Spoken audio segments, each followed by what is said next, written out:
Ara'aital yukadzibu biddin. Fadzalikal ladzi yad'ul yatim ولا يحض على طعام المسكين أرأيت الذي يكذب بالدين أرأيت الذي pada bacaan أرأيت الذي pada lafal aita di sini ada huruf berharakat fathah bertemu dengan ya sukun. Apabila ada huruf berharakat fathah bertemu ya sukun, maka ini kita namakan dengan bacaan lin yang dia lembut dalam pelafalannya. Ara'aita alladzi. Kemudian pada lafal alladzi ada alif lam syamsiyah yaitu alif lam yang kita tulis tapi tidak kita baca lamnya. Tapi sehingga ini langsung ke huruf lam yang ketiga. Huruf lam yang kedua. Bukan huruf lam yang pertama karena di sini lamnya tasydid. Apabila kita dapati huruf berharakat tasydid, maka bisa dipastikan yang pertama sukun, yang kedua berharakat. Nah, tanda seperti ini di atas huruf alif, ini berarti kita anggap alifnya tidak ada. Sehingga langsung saja ara'aital ladzi. Kemudian hati-hati dalam melafalkan huruf dzal. Huruf dzal, hati-hati. Jangan sampai kita membacanya dengan huruf zai. Misalkan ara'aital ladzi yukadzibu misalkan. Tidak, karena di sini huruf dzal, jangan sampai kita ganti. Nanti ditakutkannya merubah maknanya. Alladzi, bagaimana agar sesuai? Yaitu ujung lidah kita, ujung lidah untuk huruf dzal, ujung lidah ya, ujung lidah nempel di gigi seri atas. Maka alladzi ya. Maka ara'aital ladzi. Kemudian pada lafal dzi di sini ada kasrah bertemu dengan ya, maka ini kita namakan dengan mad tabi'i. Mad tabi'i terjadi dalam tiga kondisi: fathah bertemu alif, kasrah bertemu ya, atau dhammah bertemu dengan waw sukun. Maka apabila kita mendapati dalam tiga kondisi ini, maka ini kita namakan dengan bacaan mad tabi'i. Kemudian yukadzibu biddin, yukadzibu biddin. Ya, kemudian pada lafal dzal lagi, hati-hati jangan sampai yukadzibu biddin. Dia dzal, ujung lidah nempel dengan gigi seri atas. Yukadzibu biddin. Kemudian pada lafal biddin, di sini ada alif lam syamsiyah yaitu alif lam yang ditulis tapi tidak dibaca. Langsung saja biddin. Kemudian pada lafal din ini dal, adda. Ya, ujung lidahnya nempel gusi atas. Din atau di antara gusi atas dan gigi sari.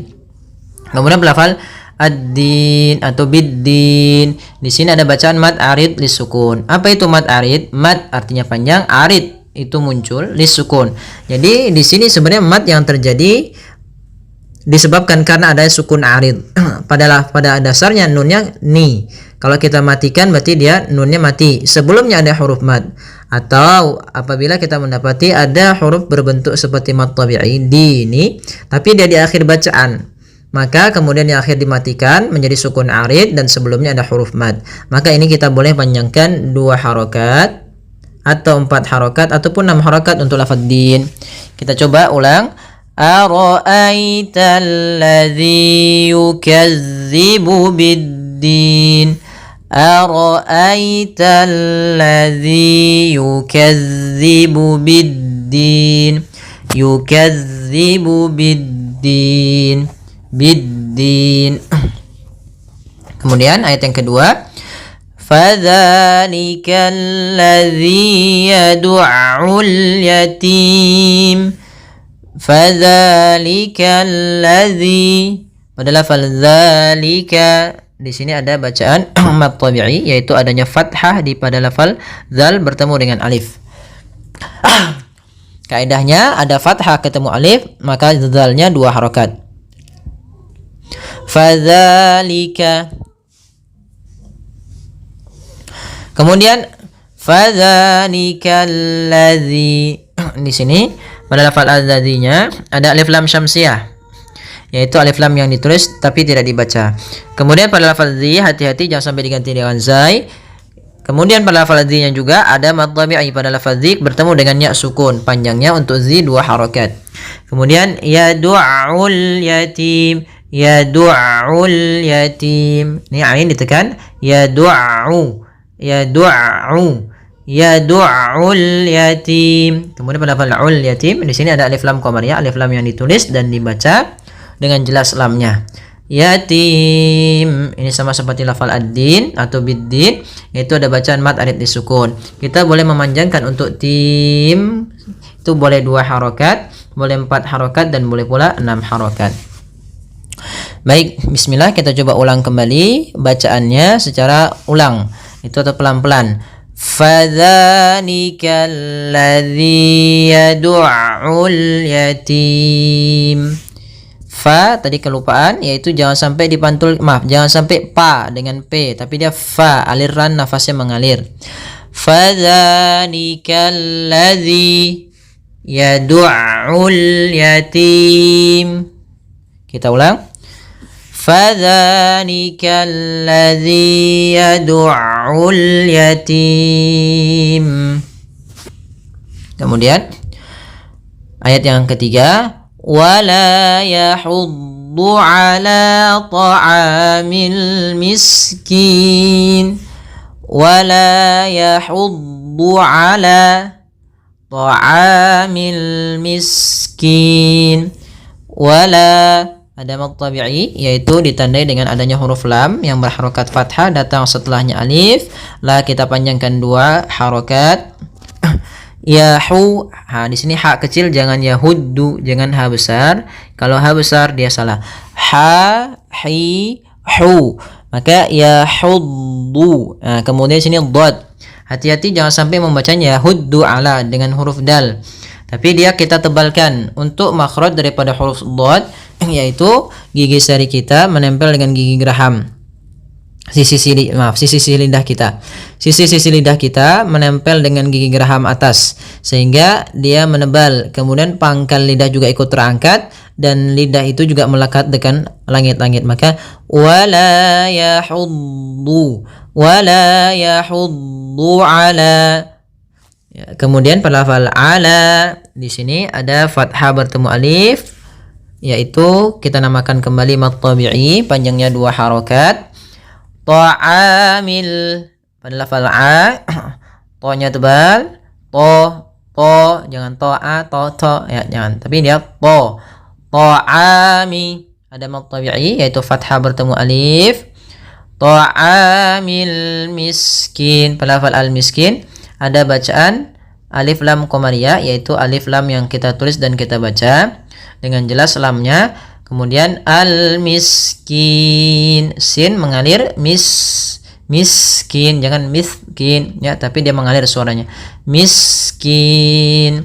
Maka pada lafal kin ini kembali ada mad arid disukun, kita boleh memanjangkan kinnya 2 harokat, 4 harokat ataupun 6 harokat. Tapi jangan langsung kin, tapi dia kin, panjangkan dulu kinnya. Wala yahuddu ala ta'amil miskin. Kita coba ulang dari awal. Ara'aita alladhi yukadzibu bid-din, fadzalika alladhi yadu'ul yatim, wala yahuddu ala ta'amil miskin. Fawailul lil musallin. Pada lafaz bacaan fawailul, di sini ada huruf ya sukun yang didahului dengan huruf fathah, maka ini kita namakan dengan bacaan lin, bacaan yang lembut. Fawailu, fawailul lil musallin. Kemudian pada lafal lun ketemu dengan huruf lam, maka ini ada tanwin bertemu dengan huruf lam. Ini kita namakan dengan idgham bila gunnah. Apa itu idgham bila gunnah? Kita uraikan idgham. Idghamun. Idgham berasal dari kata adghama yudkhimu, artinya idkhal. Artinya idkhalun. Yang artinya memasukkan. Apa yang dimasukkan di sini? Yaitu suara tanwinnya atau tanwinnya dimasukkan ke huruf setelahnya. Pada dasarnya tanwin itu an, in, ataupun un itu adalah bunyi nun sukun, bunyi nun yang dimatikan atau bunyi n. Maka ketika dia masuk, bunyi n-nya hilang, langsung masuk ke hurufnya yaitu bunyi lam. Maka fawailul, bukan lagi fawailun tapi fawailul lil musallin. Kemudian di sini bila gunnah artinya tanpa gunnah, bila artinya tanpa. Sedangkan gunnah artinya disertai dengan penahanan. Maka ditahan dulu. Maaf, tidak ditahan. Maka tidak fawailul li, tidak, langsung saja hanya idgham saja tanpa disertai dengan gunnah. Fawailul lil musallin. Dan idgham bila gunnah ini juga kita namakan dengan idgham naqis. Maaf, idgham kamil. Idgham secara keseluruhan, masuk secara keseluruhan dan hilang suara hurufnya, langsung ke lam saja. Kemudian musallin. Pada lafal musallin ada bacaan mad arid disukun, yaitu adanya huruf nun yang kita wakafkan menjadi sukun, sebelumnya ada huruf mad berupa ya. Maka ini kita namakan dengan bacaan mad arid disukun. Panjangnya berapa? Untuk di sini boleh 2, boleh 4, boleh 6 harakat. Boleh kita baca lil musallin 2, atau lil musallin 4, atau lil musallin 6. Kita ulangi, fawailul lil musallin. Kemudian ayat selanjutnya, alladzina hum an salatihim sahun. Ya, di sini bukan dibaca ulladzi, tapi ketika ini namanya hamzatul wasal. Kalau dia di awal itu biasanya boleh dibaca 3 kondisi ya. Yang pertama adalah fathah, kalau setelahnya huruf ya, di sini alif lam. Ya, di sini kan alif lam di awalnya, maka kita baca dengan fathah. Maka alladzi, di sini alif lam syamsiyah. Kemudian pada lafal alladzina ada lafal zal. Hati-hati jangan sampai membaca huruf zal diganti dengan huruf zai. Ini kesalahan yang sering terjadi. Contoh allazinahum, ini salah. Harusnya alladzina. Kemudian pada lafal zina ada kasrah bertemu ya sukun, maka kita namakan mad tabi'i, yaitu panjangnya 2 harakat, atau boleh juga mad asli. Kemudian pada lafal hum an salatihim ada mim mati bertemu ain, maka kita namakan dengan izhar syafawi. Izhar syafawi. Izhar syafawi, yaitu suara mim apabila ada huruf mim bertemu dengan seluruh huruf hijaiyah kecuali mim dan ba, maka dia dinamakan dengan izhar syafawi. Di sini ada mim mati bertemu ain, maka suara mimnya jelas, tidak boleh ditahan, tidak boleh hum an salat, tidak, tapi langsung saja hum an salatihim. Kemudian pada lafal an salatihim ada nun mati atau nun sukun bertemu setelahnya huruf sad, maka kita namakan ikhfa. Ikhfa itu artinya berasal dari kata akhfa yukhfi, menyembunyikan. Tapi yang dimaksud di sini kita membaca di antara bacaan izhar dan idgham. Kalau izhar itu kan jelas suara nunnya, n-nya jelas. Kalau idgham tadi suaranya dihilangkan. Sedangkan ikhfa itu disamarkan atau di antara keduanya. Maka di antara bacaan keduanya, maka tidak hilang dan tidak pula jelas. Maka al-salah seakan-akan terbunyi dengan gitu ya, tapi bukan. Maka alladzina hum an salatihim sahun. Kemudian pada lafal la kembali lagi ada mad tabi'i, yaitu adanya fathah bertemu alif, panjangnya 2 harakat. Kemudian mim mati bertemu sin, kembali lagi ada izhar syafawi, yaitu suara mimnya jelas. Kemudian pada lafal sahun ada huruf sin, yang berharakat fathah bertemu alif, maka mad tabi'i panjangnya 2 harakat. Kemudian pada lafal hun ada bacaan mad arid disukun, yaitu bacaan yang terjadi di akhir bacaan kita yang mana sebelum huruf akhirnya ada huruf mad dan huruf akhirnya kita sukunkan karena waqaf. Itu boleh kita panjangkan 2, 4 atau 6 harakat. Alladzina hum an salatihim sahun. Alladzina hum yura'un, yaitu alladzina ada mad tabi'i pada lafaz zi, yaitu kasra bertemu ya.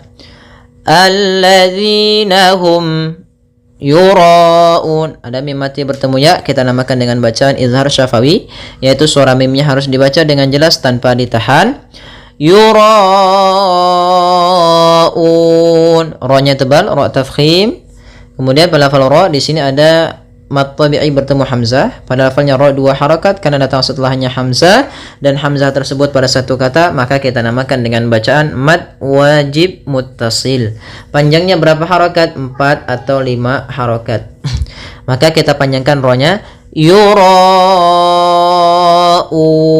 Baru pada lafal un ada kembali bacaan mad arid disukun, yaitu kita boleh memanjangkan 2 harakat, boleh 4, boleh pula 6 harakat.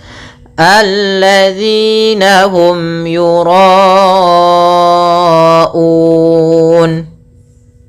Kemudian yang terakhir wa yamna'unal ma'un. Pada bacaan wa yamna'una ada una, ada bacaan mad tabi'i yaitu panjang 2 harakat ditandai dengan dhamma bertemu waw. Wa yamna'unal ma, di situ ada alif lam qamariyah, yaitu alif lam yang ditulis dan dibaca dengan jelas, yaitu qamariyah. Kemudian pada lafal ma'un ada bacaan mad tabi'i yaitu fathah bertemu alif, ma'un. Pada lafal aun ada bacaan mad arid lis sukun. Ini boleh kita panjangkan 2 harakat, boleh 4 harakat dan boleh pula 6 harakat. Wa yamna'unal ma'un. Baik, kita coba ulang dari ayat pertama. Fawailul lil musallin alladzina hum an salatihim sahun alladzina hum yura'un wa yamna'unal ma'un. Ya, semoga bermanfaat. Jazakumullahu khairan.